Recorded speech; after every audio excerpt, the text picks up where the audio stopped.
Park স্ট্রিটের কাছে নিয়ন্ত্রণ হারিয়ে রাস্তার মাঝে ডিভাইডারে ধাক্কা মারল একটি বাস।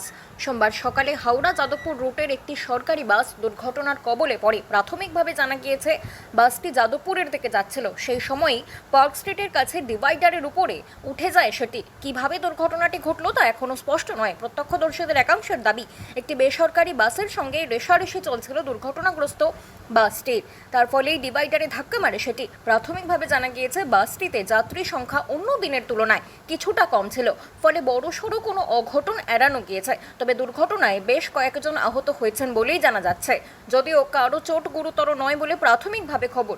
কিভাবে দুর্ঘটনাটি ঘটল তা খতিয়ে দেখা হচ্ছে। যান্ত্রিক কোনো গোলযোগের কারণে এই পরিস্থিতি তৈরি হয়েছিল কিনা তাও দেখা হচ্ছে।